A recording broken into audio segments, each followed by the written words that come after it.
daqui a pouco Jeremy Blinken falando direto da Itália, onde há uma reunião do G7 e dos ministros de Relações Exteriores dos países do G7. Olá a todos, é um prazer estar aqui em Capri, na Itália, e eu gostaria de agradecer aos nossos anfitriões, os nossos colegas, por não apenas pela hospitalidade, mas também por sua liderança. O G7 é, de muitas formas, um comitê que cuida das democracias no mundo. E nós saímos desse encontro de ministros das Relações Exteriores mais unidos do que nunca, olhando para os desafios críticos que temos na comunidade internacional, incluindo a agressão russa contra a Ucrânia, o conflito no Oriente Médio e também a importância de apoiar países do Pacífico em suas democracias. Nas conversas nos últimos 2 dias, tivemos discussões muito produtivas.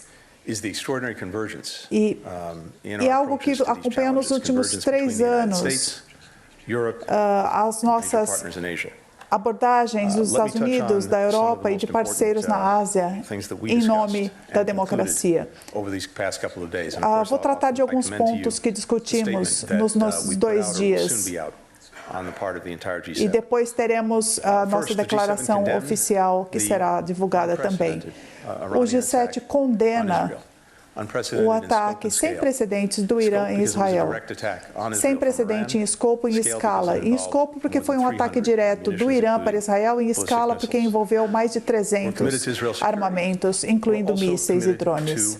Estamos comprometidos com a segurança de Israel e também estamos comprometidos com a diminuição das tensões, para levar as tensões ao mínimo. Nós vimos também esse compromisso para que o Irã seja responsabilizado para diminuir essas temperaturas. E ontem, os Estados Unidos anunciaram novas sanções ao Irã, especialmente aos seus programas de drones e programas de defesa militares. E a declaração do G7 deixa claro que os países do G7 irão adotar sanções adicionais e outras medidas nos próximos dias. E enquanto estamos lidando com a questão do Oriente Médio e esse ataque sem precedentes do Irã em Israel, nós também estamos de olho na situação de Gaza. Nós pedimos urgentemente a implementação de assistência à situação, mais ajuda e melhor distribuição dessa assistência a todos que precisam. Nós tomamos passos importantes nas últimas semanas, com mais portões abertos, mais ajudas chegando, mas precisamos ter resultados sustentados. E precisamos assegurar que essa distribuição seja uniforme em Gaza.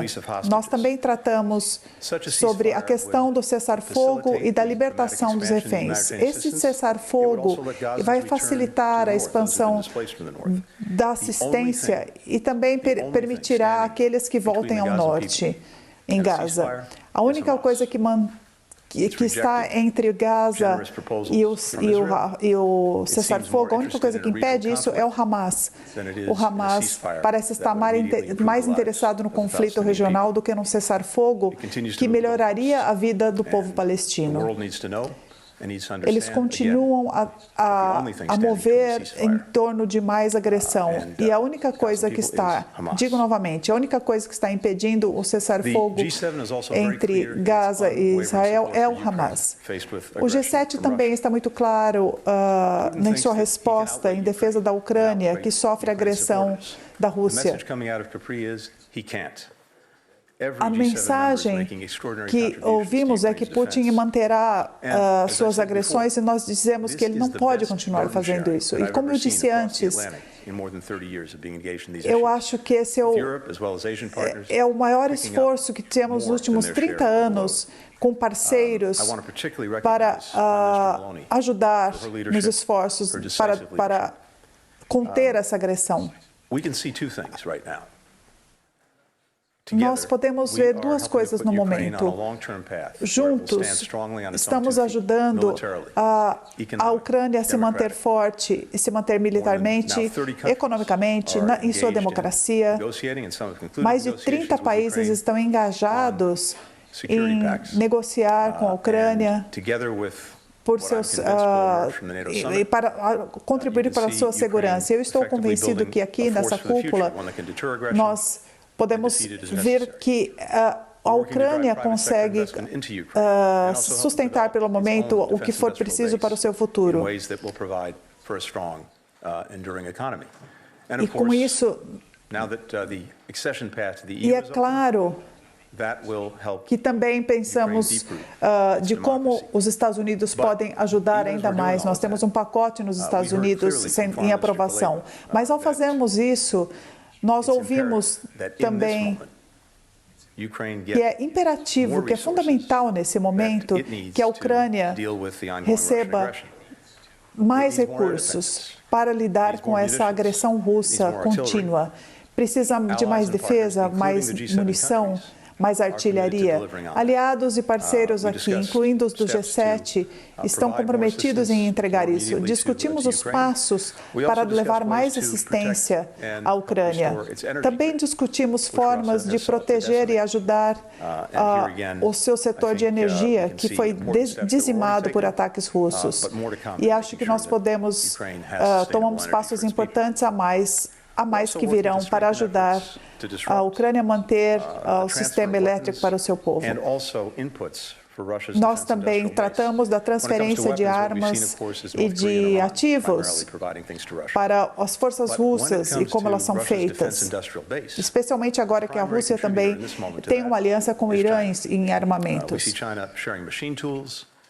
E também a China trabalha com semicondutores e com outros ativos que podem ajudar a Rússia a fortalecer sua indústria de defesa e acabar se desviando das sanções. Nós não podemos tratar dessa maior segurança na Europa desde a Guerra Fria sem abordar esses temas, e fizemos isso aqui no G7.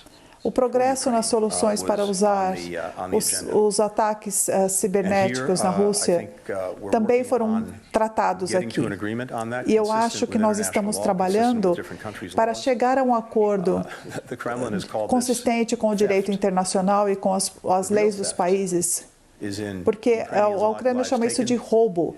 E é um roubo. Vidas ucranianas estão sendo roubadas, estão sendo tomadas, a infraestrutura está sendo tomada. E seu território também. Os ativos russos que estão sendo tomados em outros países devem ajudar a reconstruir a Ucrânia. É algo que complementa, mas não substitui a assistência que nós precisamos no momento à Ucrânia, essa tomada de bens e ativos russos. O compromisso de Biden com esse tema foi levado ao Congresso americano e esperamos que ele seja votado em breve. Essa verba é urgentemente aguardada pela Ucrânia para que as pessoas defendam seu povo, para que defendam a democracia. E nós temos europeus e parceiros, incluindo na Ásia, que estão fazendo muito para ajudar a Ucrânia. E, por fim, todos esses suprimentos serão investidos na nossa defesa nos Estados Unidos, e isso traz empregos para os Estados Unidos. Outra coisa, também discutimos aqui como deveremos trazer novos parceiros, incluindo na região do Índio-Pacífico.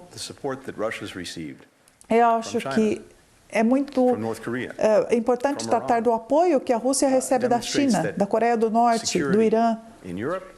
Isso mostra que a segurança na Europa, na Ásia, em outras partes do mundo, são indivisíveis, estão profundamente conectadas e é algo que ouvimos aqui também nas nossas discussões nesses dias. Na reunião do G7, nós tratamos de paz e estabilidade e falamos também do Mar do Sul da China.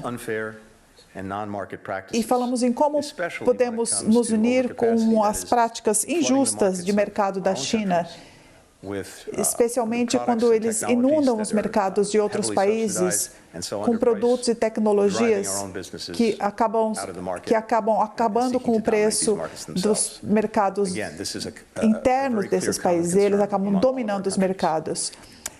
É uma preocupação muito firme aqui em todos os países presentes no G7.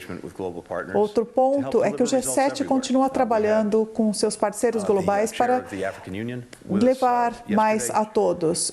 Nós tratamos com a União Africana ontem em reunião, tivemos ótimas conversas com a União Africana e o que buscamos é trabalhar de forma prática com países na África e em outras partes, para trazer melhorias para os povos, para os seus povos e para todos.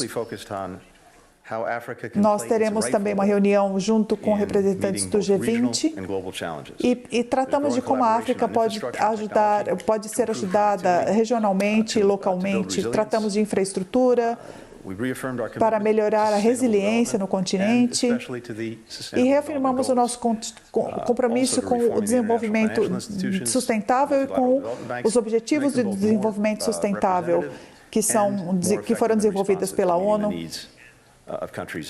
e para que ela ajude as necessidades humanas de forma mais sustentável, especialmente no que se trata nas mudanças climáticas. Portanto, eu acho que as conversas que tivemos aqui nos últimos 2 dias refletem. Estamos ouvindo o secretário de Estado Antony Blinken falando agora na Itália durante a reunião do G7 de ministros das Relações Exteriores.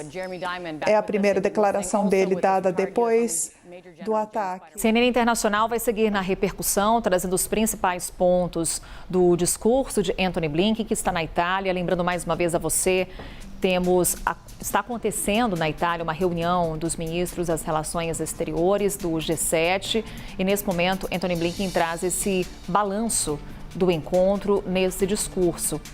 Hoje trazemos aqui em destaque na programação do Novo Dia da CNN Brasil esse ataque que você vê em tela, um ataque de Israel contra o território iraniano. 3 drones foram disparados em direção ao Irã. Há confirmação de que a autoria desse ataque é israelense. Essa confirmação foi feita por uma autoridade dos Estados Unidos, a CNN Internacional. Comigo está Diego Pavão, nosso editor de internacional. Vamos aqui, Diego, porque trazer os principais pontos desse discurso de Antony Blinken, porque o que me chamou a atenção foi o fato dele dar muito destaque para o conflito na Ucrânia, lembrando que nos Estados Unidos, nesse fim de semana, há a expectativa da análise de um pacote de ajuda militar e financeira aos ucranianos. Então, naquele momento, Antony Blinken dá um recado direto, já aí trazendo um contexto do que vai acontecer no fim de semana para os ucranianos, para Volodymyr Zelensky. E pouco aprofundamento na questão do conflito no Oriente Médio. Antony Blinken traz a seguinte colocação: ele condena os ataques do Irã contra Israel, portanto, os ataques do fim de semana, e pondera: estamos comprometidos com a segurança de Israel, mas também com o alívio das tensões. Na verdade, Antony Blinken não chegou a citar diretamente a resposta de Israel ao Irã, que aconteceu hoje, na verdade. Ele não citou diretamente esse ataque, ele citou o ataque de sábado, o ataque do fim de semana, que foi aquele ataque com centenas de projéteis lançados do Irã até Israel. Ele também falou na diminuição das tensões no Oriente Médio, citou que os Estados Unidos anunciaram um novo pacote de sanções contra o Irã, não só os Estados Unidos, na verdade, também o Reino Unido anunciou ontem um novo pacote de sanções contra o Irã, sanções que visam a indústria bélica do Irã, principalmente a indústria de drones do Irã, justamente por causa daquele ataque de sábado que contou com centenas de drones. Ele também revelou que os Estados Unidos pretendem adotar sanções adicionais contra o Irã nos próximos dias, então é algo que a gente vai ficar de olho, vai esperar que aconteça. E na verdade, ele deixou claro, ele vem deixando claro que não só os Estados Unidos vão adotar essas sanções, mas a comunidade internacional, a comunidade ocidental como um todo, também deve caminhar nessa direção nos próximos dias. Antony Blinken também falou da situação em Gaza, viu, Carol? Ele falou sobre a assistência humanitária que deve entrar em Gaza para ajudar os palestinos, pediu a melhor distribuição dessa ajuda humanitária em Gaza e falou também sobre um possível cessar-fogo na faixa de Gaza, acusando o Hamas de ser o principal impeditivo para esse cessar-fogo acontecer lá em Gaza.